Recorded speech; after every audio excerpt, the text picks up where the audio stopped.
because you can think you're doing everything right, buying all the right equipment, Carlos, and then all of a sudden you got these nasty cyano blooms or dinoflagellates that we'll talk about today, and you're just like ready to pull your hair out. What is this? What am I doing wrong?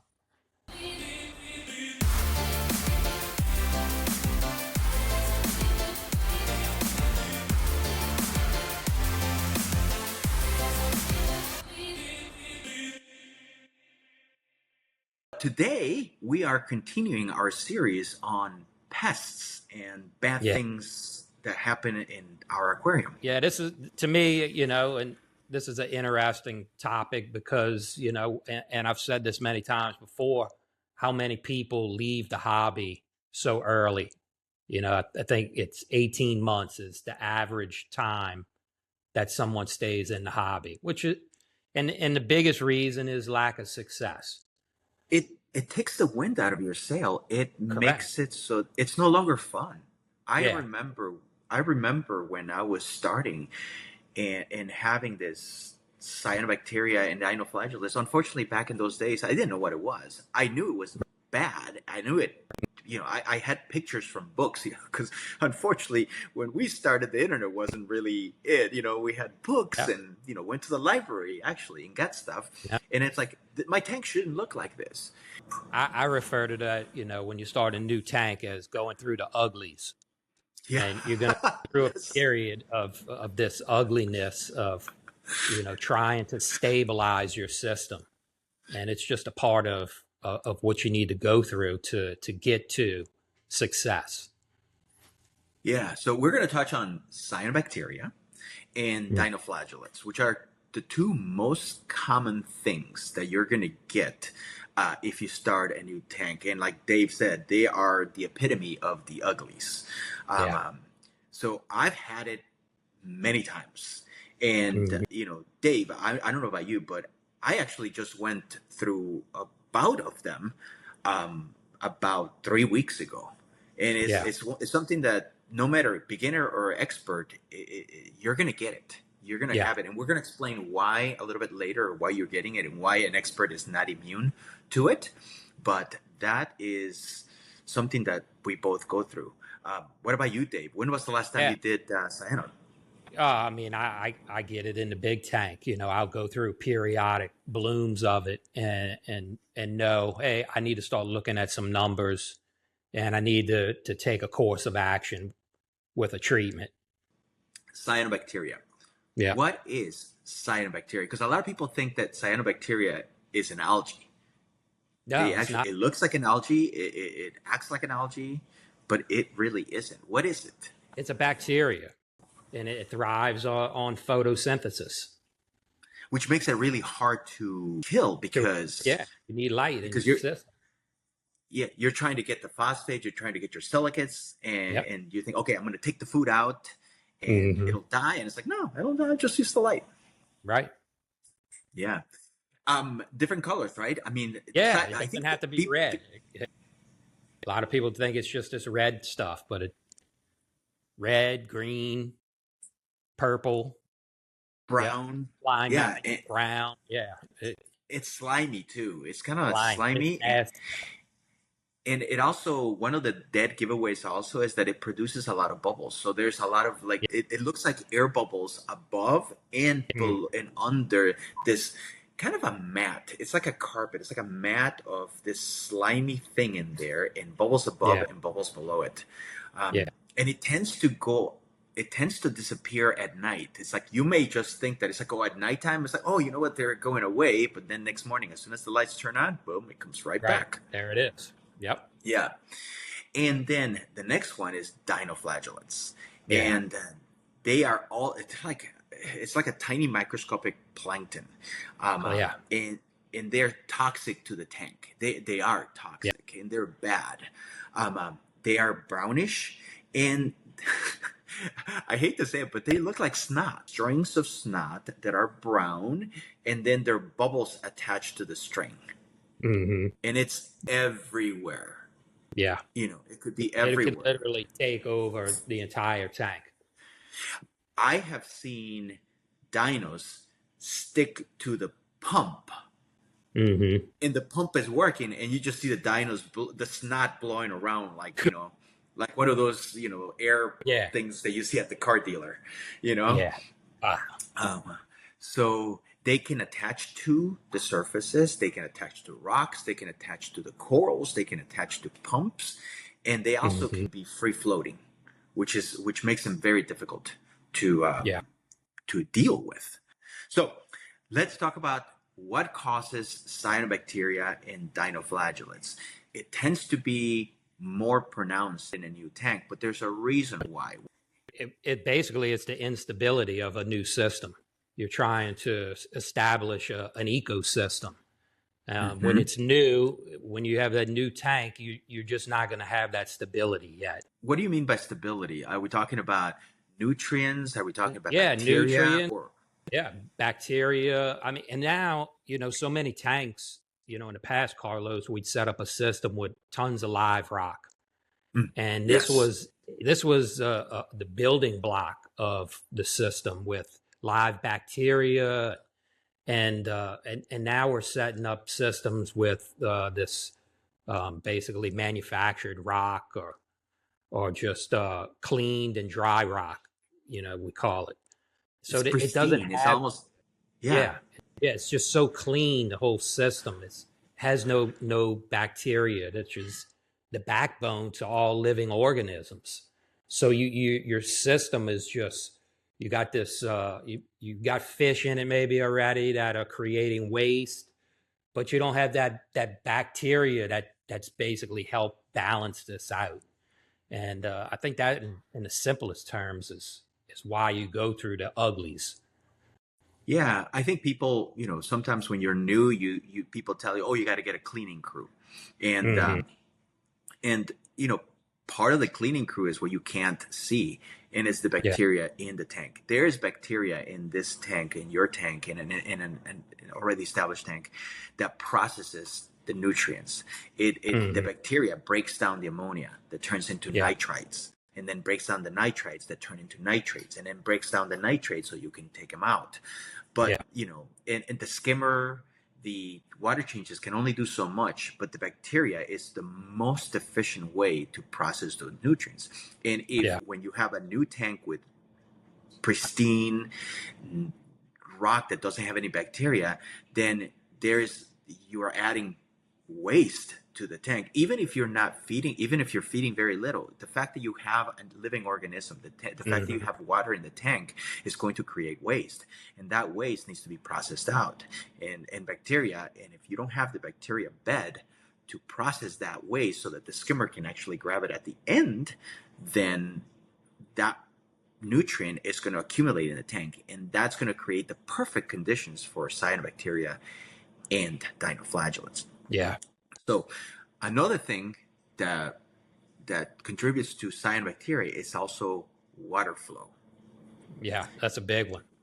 And I think most of it is, people think it's water flow because of the oxygen, but I think, to me, in my experience, is the poor water flow leads to detritus. It's kind of like dirt under the bed, dirt under the carpet, and that isn't the water. Unlike out here, water connects everything into that system. So what breaks down in one corner is going to get to the other corner. Unlike here at home, where you sweep it under the carpet and nobody sees it. It doesn't work that way. Right. So not having that proper flow to move that detritus, bring it out, and allowing the bacteria and the skimmer to process it is going to cause the issue.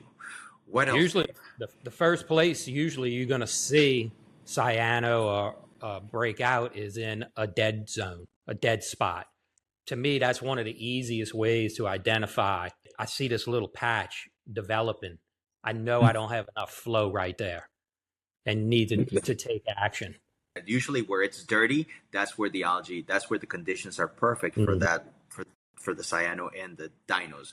We're going to call it, from now, we call it cyano because it's just easier than cyanobacteria, which is a mouthful, and dinoflagellates too. We just call them dinos. Yeah. All right. So another thing that people tend to do, especially on a new tank, is they turn the lights on, because you got a new shiny toy and you want to see everything, Yep.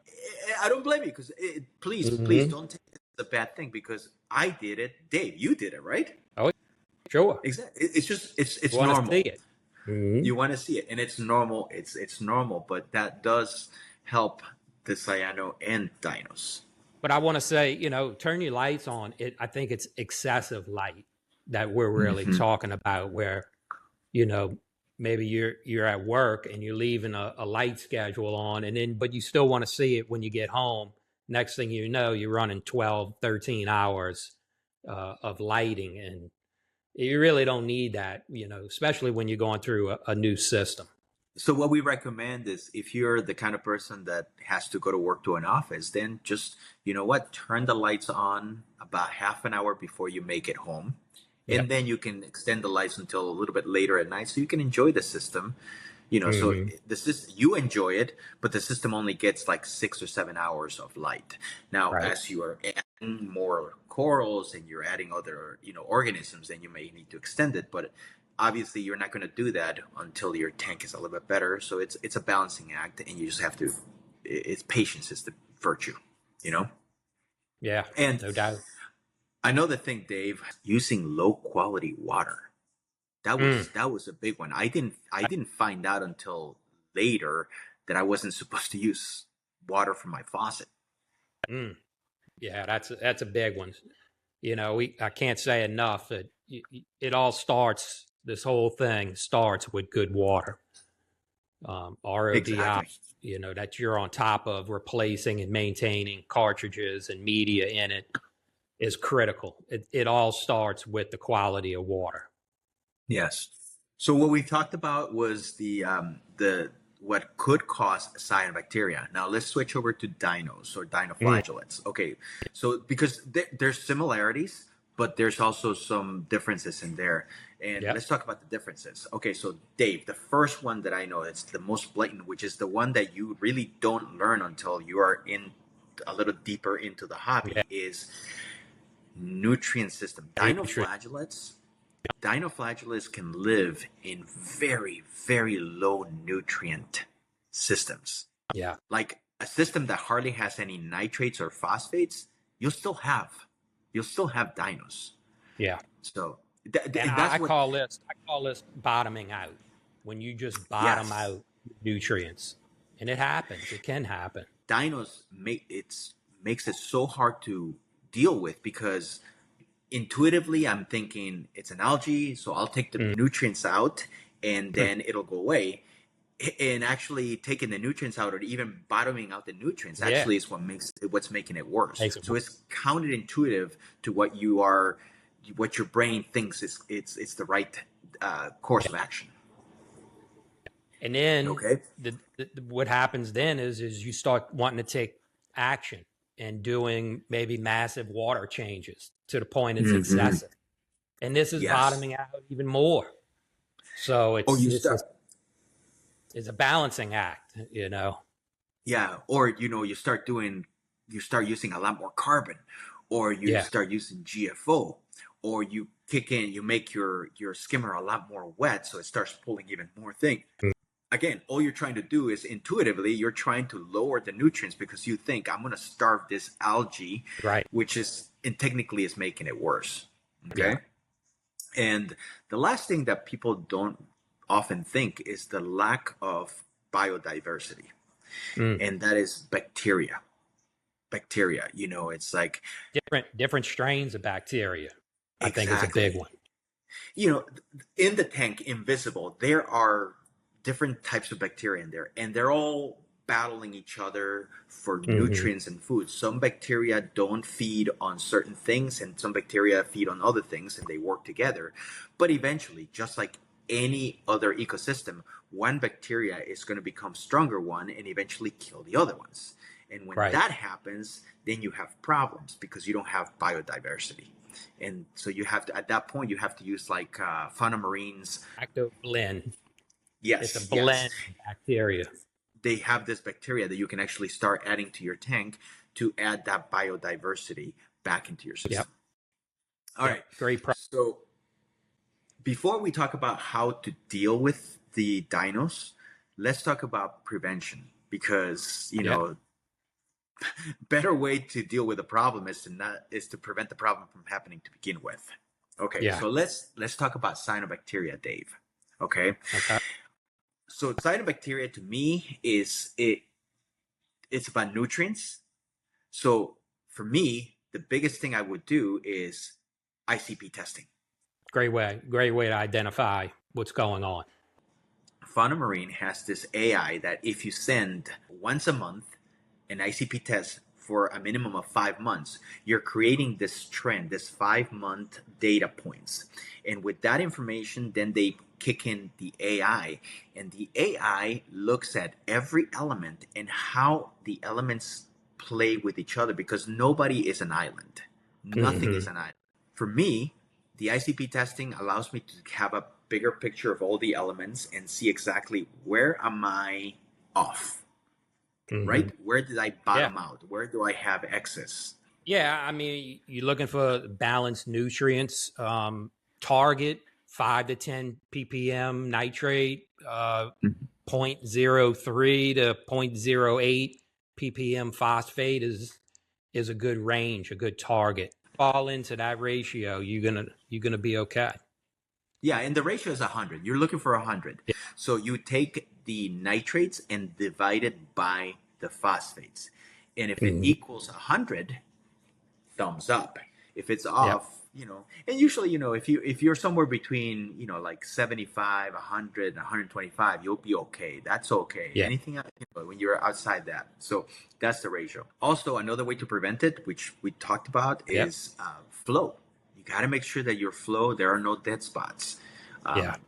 And it's not hard to tell when there's a dead spot, because usually you see like a little vortex, and the dust, the debris is just kind of circling in there, but it's not moving up, it's not moving down, it's not moving out of it. It's just kind of collecting there, and they just collected more and more. So that's a great way. If you have that area, then you may need to add more flow, or maybe rotate or move the pumps around so that all corners of the tank get good flow. What else, Dan? And that's one thing I just want to say, that changes over time. So while you may have good flow now, as your corals grow, and I'm experiencing it now, then I'm getting massive colonies that now are taking up flow, to where the coral that's being shielded by flow is actually dying. And I've seen this many times in the past, but it's so I know I need to make changes, or possibly add more flow, or I need to start trimming coral. You know, I think it's like a garden, you know, if I may say. It really is. It really It's a is. garden. You can't just, I mean, yes, we want the corals to get big and everything, but at the same time, it is not good for the organism to get too big. At some point, for its own benefit, you have to trim it. Yeah. So, another thing that I think for prevention for cyanobacteria is vacuuming. Yes. You know, honestly, you know, and getting a little bit into detail in here, you know, the days of the deep sand bed are long gone. And you know, if you Google online, if you Google it, should you vacuum it? A lot of times it's going to say no. But the problem is that they don't tell you the reason why. And the reason why they said no is because back in the days, 20 years ago, we used to have a deep sand bed. That was a way to fight nitrates by creating an anaerobic area. And you definitely didn't want to touch that. But nowadays, with the new filtration, most people have like a 1-inch sand bed. And at that point, the sand bed really doesn't do anything. All it does is it looks pretty, but it also tends to collect detritus. So vacuuming, you know, skimming, filter media, using the clear, you know, or using a simple filter sock, right, Dave? Absolutely. Another big one is the RODI maintenance and water test for impurities. Test your RO water. Change your filters. Change those filters. That's a big one. I like it a lot. One thing that we've learned through the AI is that cyanobacteria is also dependent on different categories or different things, that if they go below or they're off, then your chances of getting cyanobacteria go up. One of the things that I've noticed is that iodine. if your iodine level falls below 0.05 milligrams per liter, okay, that's one thing that could cause cyanobacteria. Another thing is fluoride. If your fluoride goes below 1 milligram per liter concentration, bromine is another one, 0.7 milliliters per liter.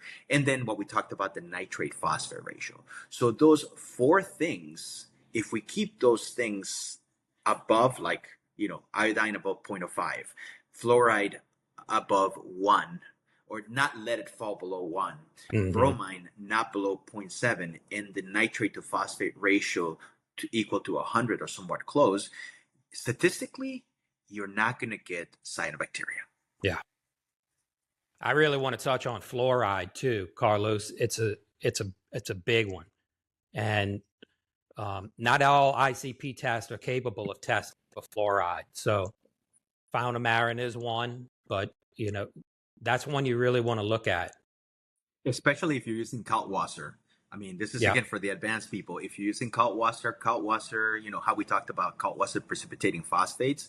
Well, phosphate's an element, and if it precipitates phosphates, there's a very good chance that it's precipitating other things. And as time went by, we started to learn that Kaltwasser also precipitates fluoride, and fluoride helps with the calcification process, not just magnesium. So if you are deficient in fluoride, then the corals are not going to be able to calcify and build skeleton.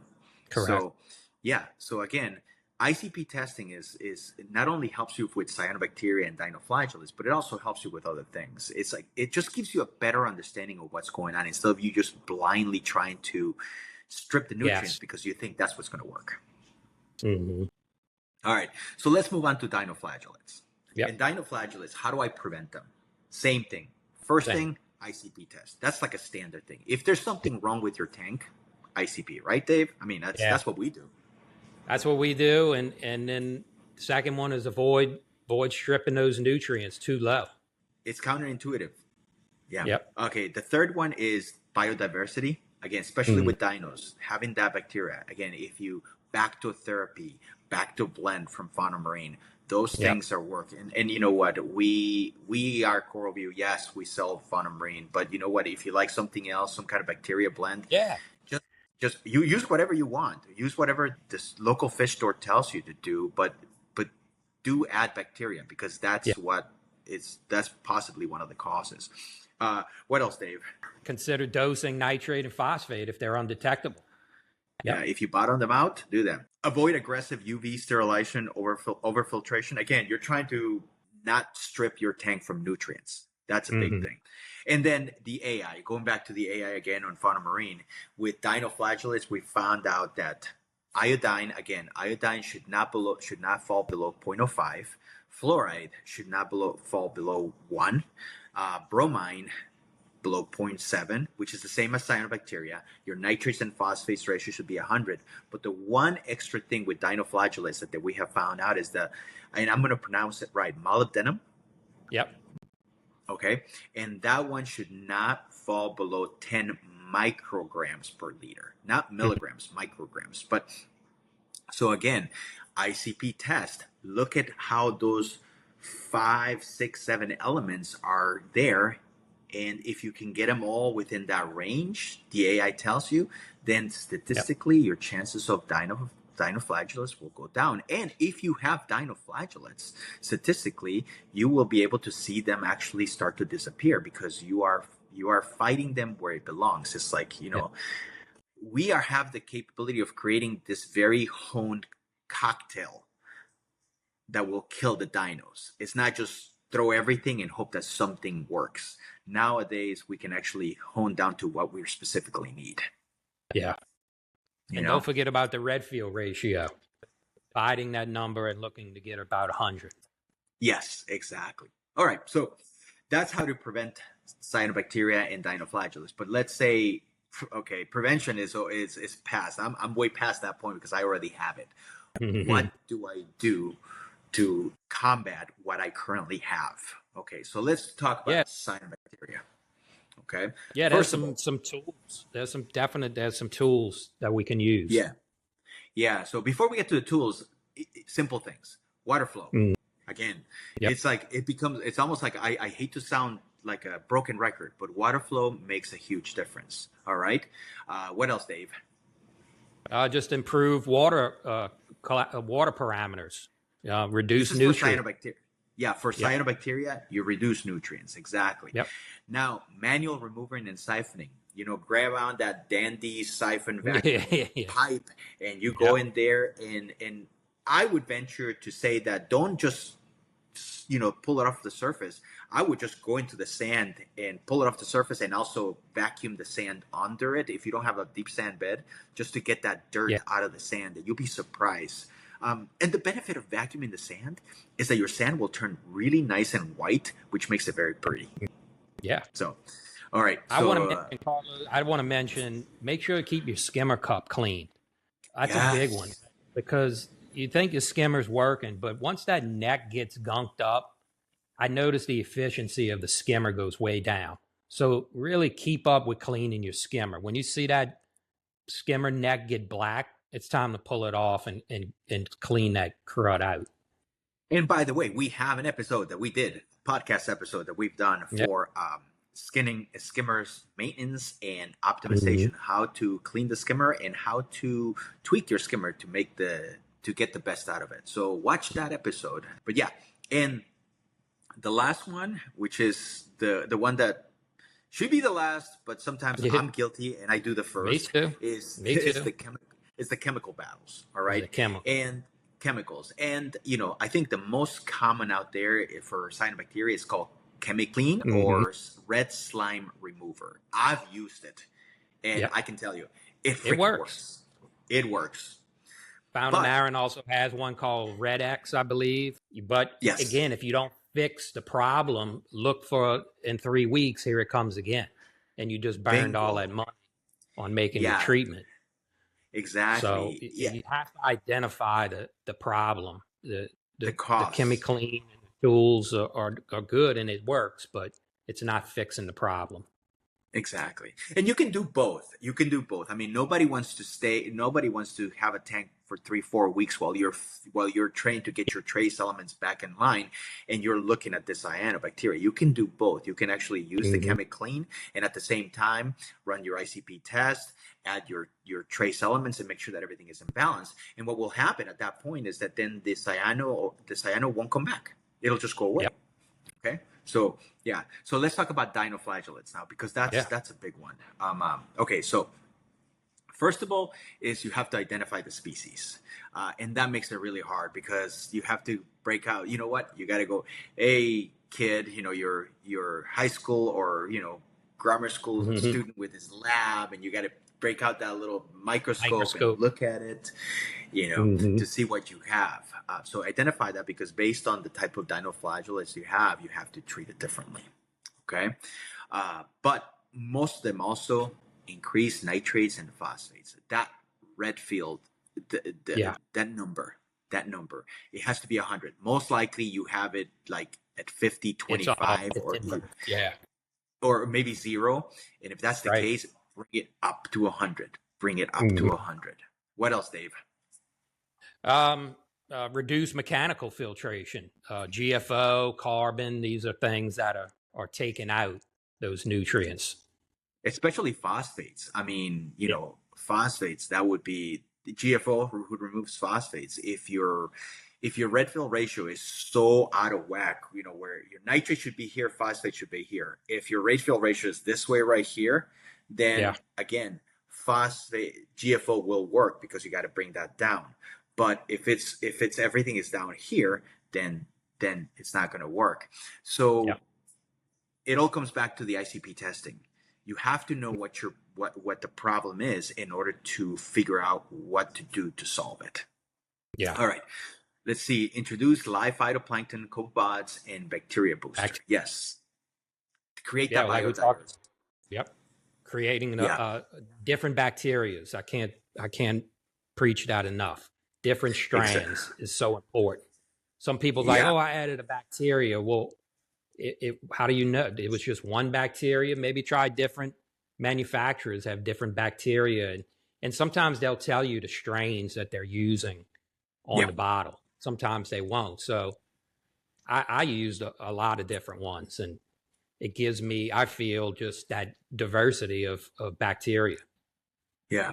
Another thing that people have done too is consider a blackout of 3 days. So you Mm. cover the tank with Yep. sheets or whatever to block it from light, and you did that Yep. with 3 days. The only thing you have to be careful, corals will be fine. 3 days is nothing. Mm.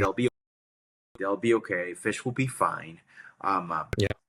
Just be careful with the oxygen. Make sure that the skimmer is working. Make sure that the water is being oxygenated, because otherwise you can cause issues.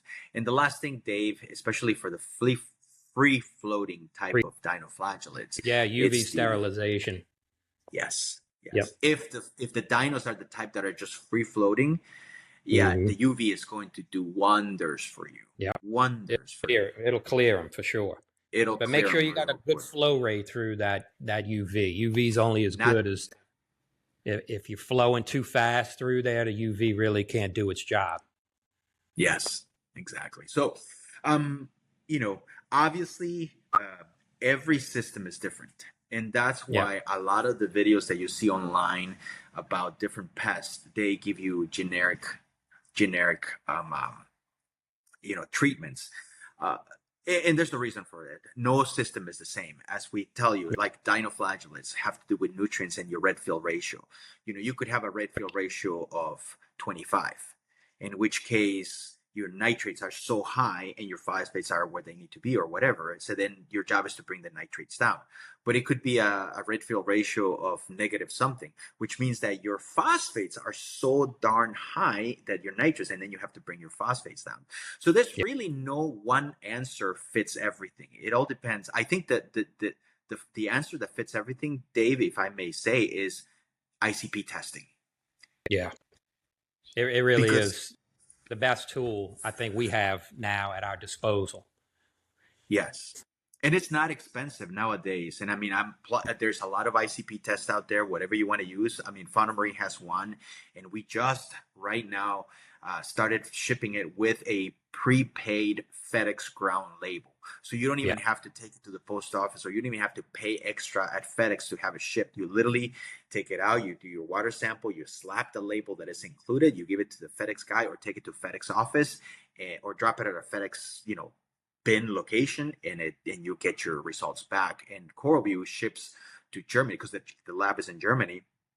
We ship on Monday, Wednesdays, and Fridays, so you get your test pretty quickly. People are really shocked. They said, "There's no way you guys are getting it to Germany that fast." I said, "Well, we got a special agreement worked out with FedEx for this, and that's how fast they get it there." They get it next day. They literally get it next day. Correct. One other thing I should mention, Carlos, and we sell a ton of this, and not to keep plugging Fauna, but they have good products, is the Dino X. And man, we sell a ton of this. So based on what we are told and people that have used it, they have great success with it. So I just wanted to mention that, since we mentioned ChemiClean for cyano, but for dinos, I recommend the Dino X by Fauna Marine. Yeah, and I've actually used it, and I've used it successfully. But it's one of those things that I've been in the. You and I have been in the hobby for so long that yes, I sit down and watch my tank and I look at the pretty corals. But 90% of the time I spend it. I don't look at the coral. Maybe I look at the corals, but 90% of the time I spend it just looking at everything, making sure that there's no algae, making sure that there's nothing in there. And the 10% is like, oh yeah, that's a pretty fish. Oh, that's great. Oh, like, what are you doing? Yeah, I know. Huh? But 90% is kind of looking for things that could be wrong. And that's that's my I'm trained for that. So yeah. So I've been very successful in using Dino X when in my experience, for me, I've only used it when I have a small patch. I've never had a tank that is big, so I can't like yourself. I personally can't attest to it, but I know people that have used it and it has worked for them. But also, let me clarify. Those people have also sent ICP testing, and they've looked at the elements and actually done other things in conjunction with Dino X. Mm-hmm. That's the key. And that's, I think, for any manufacturer of any product out there, when people on social media say, oh, it didn't work, I'm sorry, sometimes I hate to say it, but it's user error, because Yeah. you What are have the to correct measures? Yeah, you put in what place. because there's not one medicine that is going to fix everything. There's not that magic juice that is just pouring in and it fixes everything. You put one thing, but then you also have to do other things to complement that, and it Yeah. works. So when you start looking at the ICP test and you look at the trace elements along with DinoX, along with Redix, along with ChemiClean, your Yep. chances of success will go up so much than if you just pour the bottle, walk away, and 2 days later And go online and say it work. back. Yep. Yep. You know, Exactly. I don't Great want to point. sound like a bad guy, but it is the Right. truth. Yep. All right. So another thing that we need to talk about, Dave, is tank stability and quote unquote big capital letters patience. Patience. Yes. That's Yeah. something I have a hard time with myself. Hey, you and I both, man. You and I And both. we'll talk about my problems, in another pest episode for lack of patience. But it you got to have it in this. It's just nothing good happens fast in this hobby. So Yep. thank you everybody for watching. If you like what you hear, if you like what you see, please hit the subscribe button, hit the thumbs up. We are available on YouTube, and we're also on Spotify. So listen to us in your drive or your commute to work, or put us if you work from home, just put us on and listen to us in the background while you're cleaning your tank on a weekend. Right. We appreciate you listening. We appreciate you being here. And thank you so much. Thank you, Dave, as always, for being Thank here. you. Appreciate your time. Okay, everybody. Thank you. Until next time.